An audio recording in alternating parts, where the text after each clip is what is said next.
The council chamber gleamed with polished stone and metal.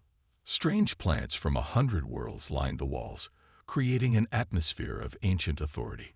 Tall beings of various shapes moved about, some with multiple limbs, others floating on anti-gravity devices. The room fell silent as the doors slid open. 3 humans entered. They looked small compared to many council species, but walked with confident steps. Ambassador Ju Park led the way, her dark uniform adorned with Earth's insignia. Taehyun Kim, the security director, scanned the room with alert eyes. Science officer Jisoo Lee carried a data tablet, appearing calm but taking in every detail. High Counselor Morith rose from his seat. His 4 eyes blinked one after another, a sign of formal recognition among his kind. Standing nearly 3 meters tall, his blue-gray skin reflected the light as he spoke. "Representatives of Earth, we welcome you to the Galactic Council," Morith announced, his translator converting his whistling language into standard galactic common. "We approach this meeting with caution. Your world has been classified as a Class 12 Death World, the highest rating in our system." Juwoo smiled. "We prefer to call it home." The chamber filled with whispers and clicking sounds as council members reacted. Many leaned forward in their seats or shifted uncomfortably. A Class 12 world meant deadly storms, extreme temperatures, dangerous wildlife, and high gravity. That beings could evolve intelligence there seemed impossible to many. "We look forward to peaceful relations," Juwoo continued, her voice firm and pleasant, "and sharing knowledge that benefits all species." The Vizari delegation sat to the right. Their tall, slender forms and metallic skin made them look almost artificial. The lead Vizari, Ambassador Trelk, observed the humans with 6 golden eyes that never seemed to blink. "The Council acknowledges Earth's application for membership," Morith continued. "We will evaluate your species based on standard protocols, with adjustments for your unique evolution." The meeting proceeded with formal introductions. Each major species presented themselves: the insectoid Sathi, the aquatic Meluri who attended via water-filled chambers, and a dozen others. The Vizari spoke last, their musical voices sounding almost rehearsed. "We find your adaptability fascinating," Ambassador Trelk said to the humans. "Your remarkable progress despite environmental limitations shows potential." Hours later, the human delegation returned to their temporary quarters. The council had provided them with a habitat adjusted to Earth gravity and atmosphere. The room felt sterile but comfortable enough. Taehyun paced the floor, his security training making him restless. "Did you see how they looked at us? They're patronizing us, treating us like primitive curiosities." Jisoo set down her tablet on a table and pulled up atmospheric readings. The Vizari were the worst.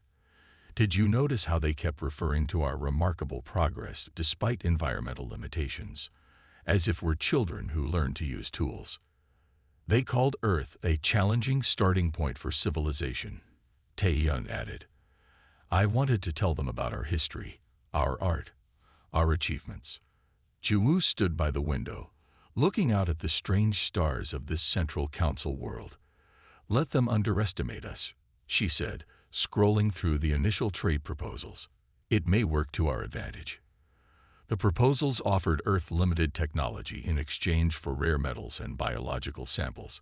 The terms clearly favored the council species. Humans would be restricted to certain trade routes and would need permission to expand beyond their solar system. "They think we're desperate to join their club," Jisoo observed. "They don't understand what it means to evolve on Earth," Taehyun said. "They see our physical strength, but they miss everything else." Juwoo nodded. "We'll accept these initial terms. We need time to learn their systems, their technologies, their weaknesses. Earth has authorized us to play the long game." In the weeks that followed, humans became something of a sensation in council space. News streams showed humans lifting weights that would crush most species, eating foods that would be toxic to others, and surviving in environments that would kill most beings instantly. Council scientists studied human physiology with fascination. They marveled at human bones, denser than typical spacefaring species. They were shocked by human endurance, the ability to heal from injuries, and the complex immune system. Some found it disturbing that humans could eat almost anything, and even gain nutrition from species that would kill other council members. What the council failed to see was the human mind. While they focused on physical differences, humans were watching, learning, and planning. They absorbed new technologies quickly, adapted them, and often improved them within days. A junior Vizari scientist named Krelf was one of the few who noticed. These humans learn at an alarming rate, he reported to Ambassador Trelk. They understand our computing systems already. They are curious creatures, Trelk replied dismissively, but they have just discovered faster than light travel. They are centuries behind us. By the time they catch up, we will have shaped them to fit properly into the galactic community. Meanwhile, Jumu sent encoded messages back to Earth. Her reports detailed council weaknesses, technological gaps, and political divisions. Earth began quiet preparations, building ships and training specialists far from council observation posts. Humans weren't merely surviving in this new galactic society. They were adapting, learning, and planning, just as they had always done on their Deathworld home.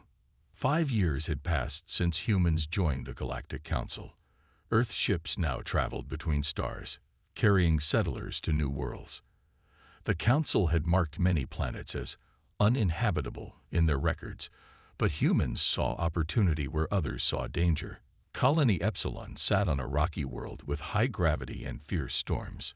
Council species avoided such places, but humans built homes underground and erected strong shields against the weather.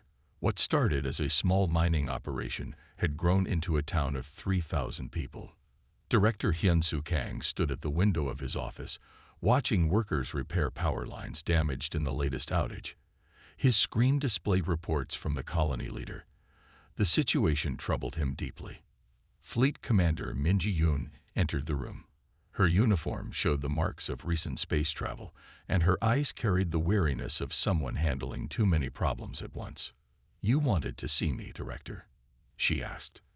Hyun-Soo pointed to the screen. Another accidental power grid failure at Epsilon. That's the third this month. Minji's face hardened. The pattern is becoming obvious. The Vizari don't want us expanding past the Orion arm. They claim it's just equipment failure in a harsh environment, Hyun-Soo said. But our engineers found evidence of tampering. The door slid open again. Science Captain Junho Choi rushed in, holding a datapad. His normally calm face showed excitement and worry. "Sorry to interrupt," he said, "but we've detected unusual energy signatures from the Antara sector. Our long-range scans show Vizari ships around planet XJ42. Minji raised an eyebrow. "The ruins? I thought the Council declared them off-limits to everyone." "Yes, for preservation purposes," they said. Junho displayed images on the main screen. "But these scans show the Vizari are harvesting technology from the site.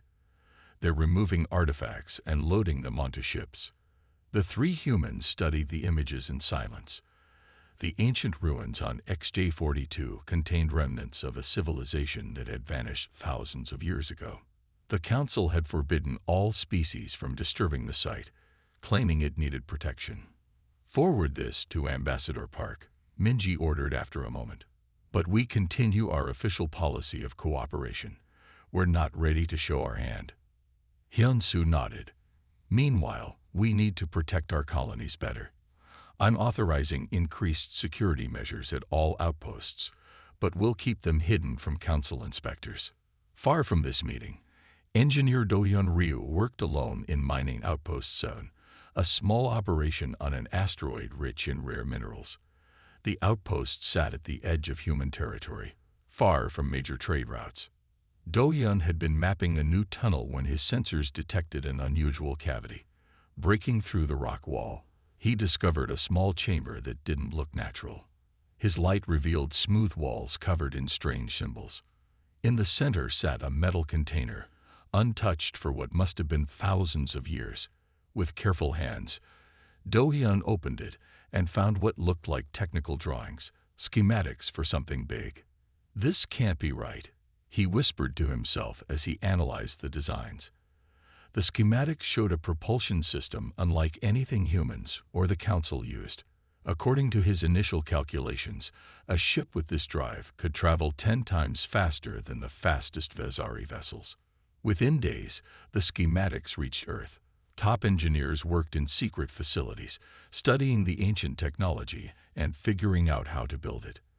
They made progress quickly, adapting the designs to work with human materials. At the same time, human representatives in Council space maintained their humble appearance. When meeting with Vezari officials, they complained about the difficulties of space travel and colony management. They asked for basic technology assistance and accepted limited trade agreements. The humans struggle with even simple gravitational adjustments, a Vezari scientist reported to his superiors.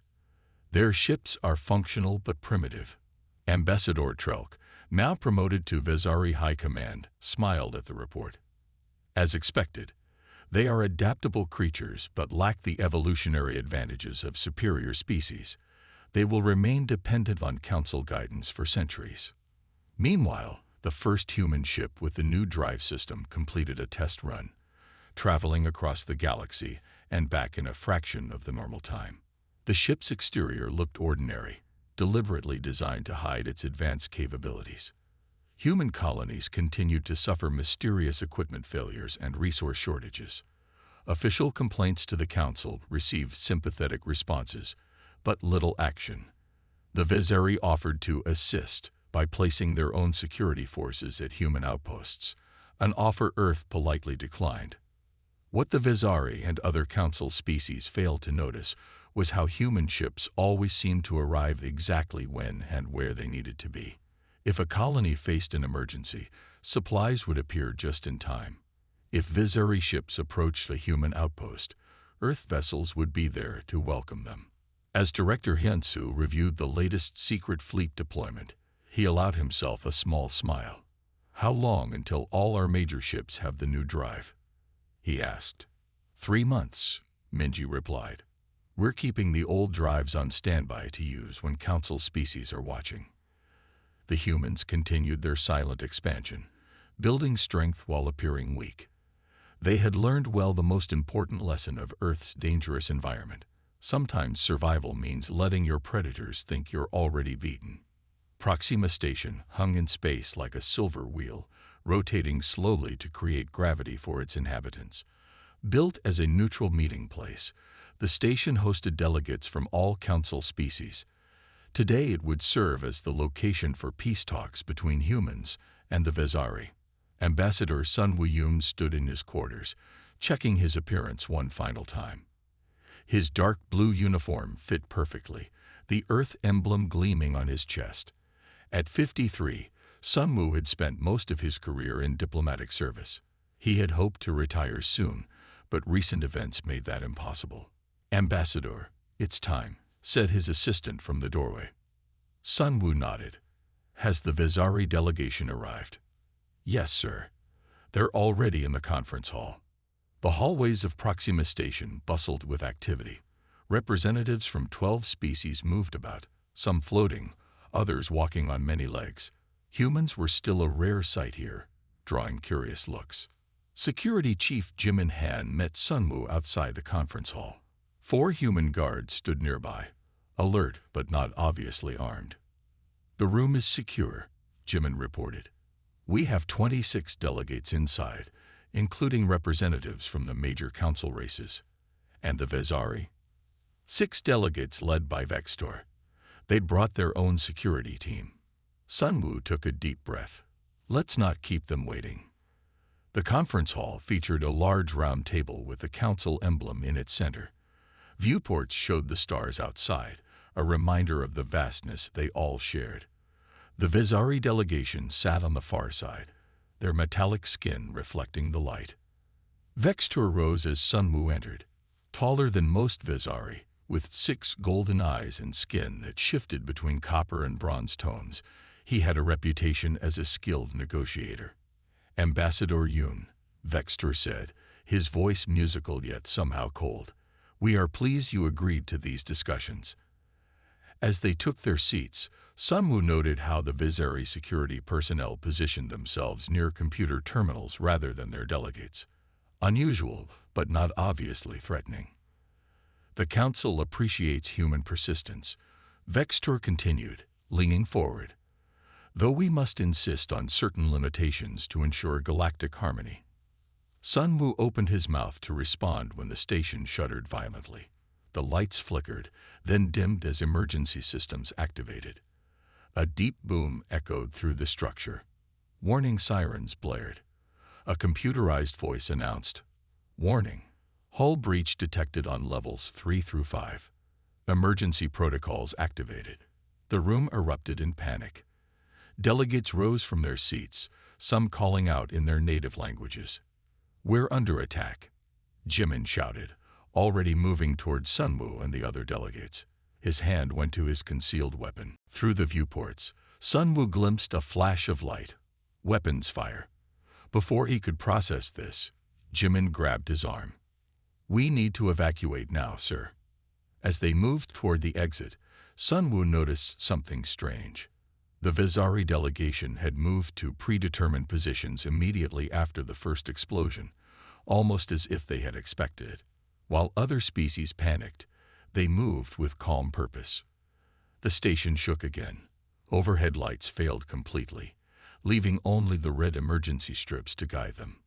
"This way to the escape pods," Jimin directed, herding delegates down a corridor.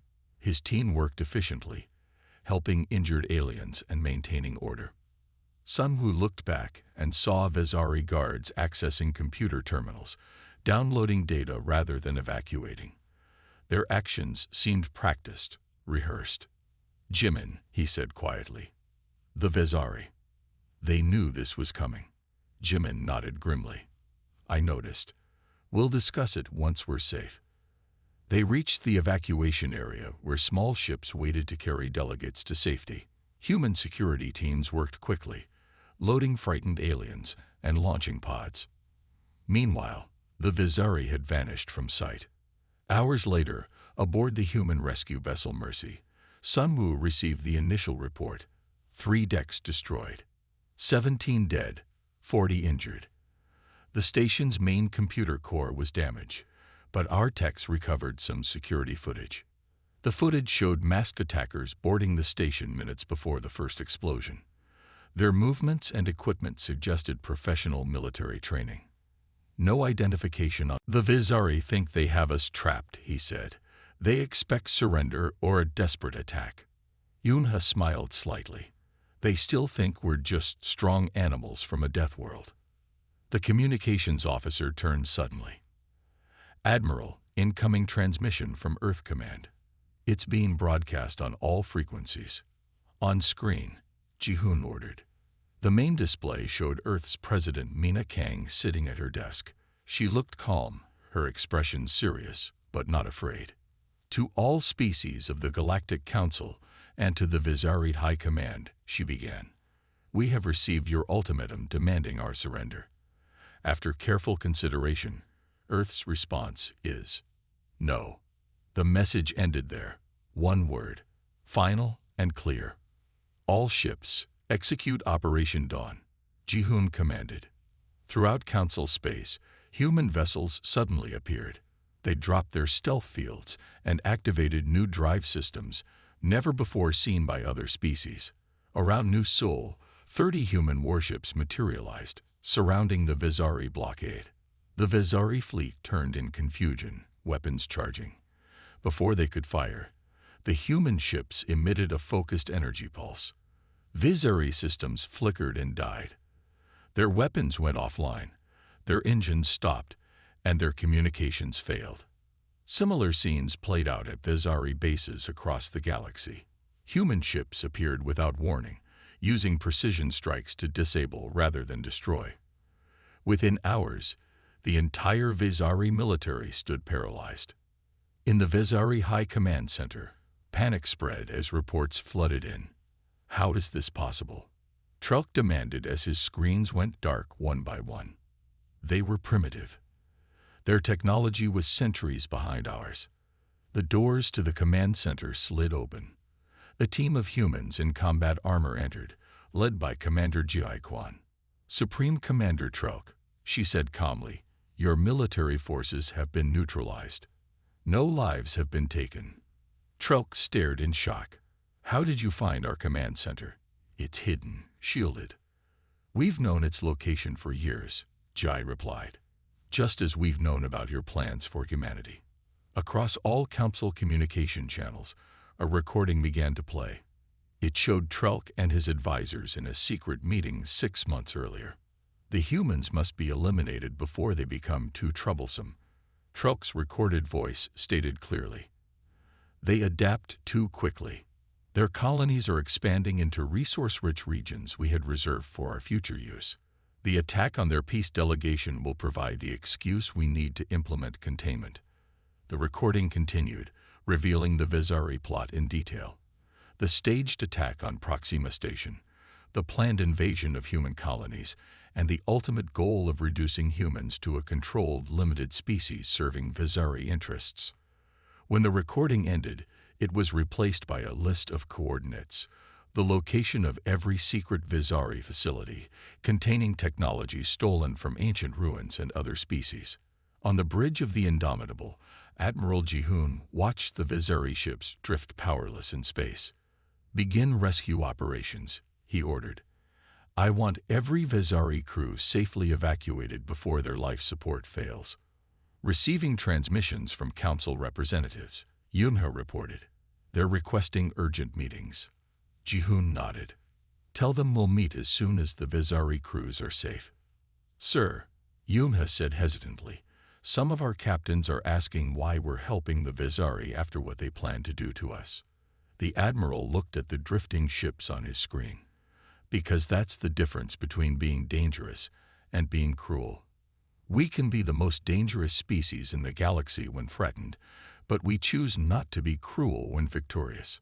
As human rescue teams boarded Vizari vessels, the news spread across Council space.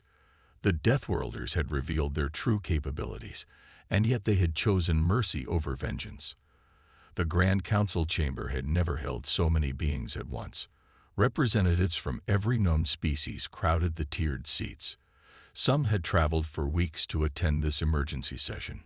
Fear and curiosity filled the air in equal measure. The massive doors opened. Admiral Jihoon Park and Ambassador Hiron Choi entered the chamber. They walked calmly to the center platform as all eyes followed them.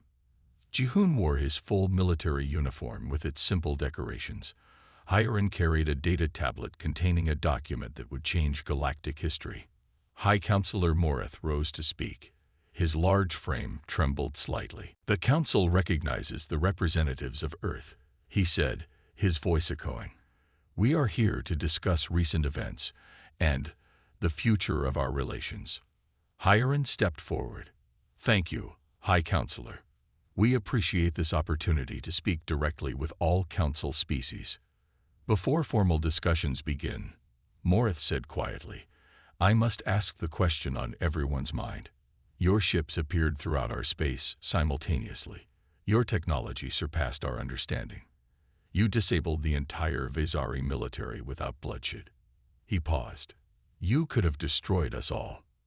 "We could have," Hiron acknowledged, her voice gentle but firm. "But that was never our intention." Admiral Jihoon activated a holographic display in the center of the chamber. It showed hundreds of human ships positioned throughout Council space. "For 2 years, we've maintained the capability to strike any system within Council territory," he explained. "We could have attacked when the Vizari threatened our colonies. Instead, we chose to protect." The display changed. Now it showed human vessels in various parts of space, performing unexpected tasks. One ship diverted an asteroid heading toward a Xathi colony. Another intercepted pirates attacking a Maluri transport. A third delivered emergency supplies to a planet suffering from natural disaster.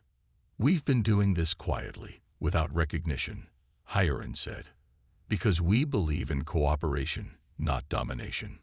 Murmurs spread through the chamber as species realized humans had been protecting them even while being treated as lesser beings.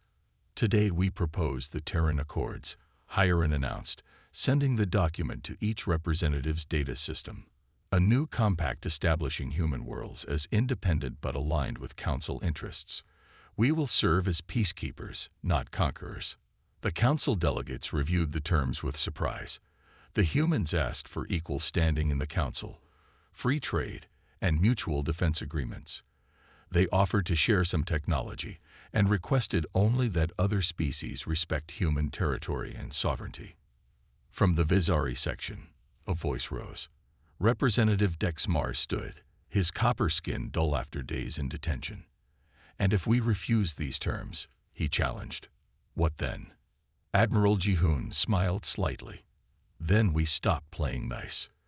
The chamber fell silent. The simple phrase carried weight that everyone understood. High Counselor Morith was the first to respond. I move that we accept the Terran Accords as presented. The humans have shown both great power and great restraint. They could have demanded much more. One by one, species voted to accept. Even the Vezari, stripped of their military might and exposed as manipulators, had no choice but to agree. After the session, Admiral Jihoon spoke with several military leaders from other species. They asked about human tactics, technology, and training. How did you hide such capabilities from us? Asked the Xathi commander. We didn't hide our nature, Jihoon replied. You saw our physical strength but missed our true advantages.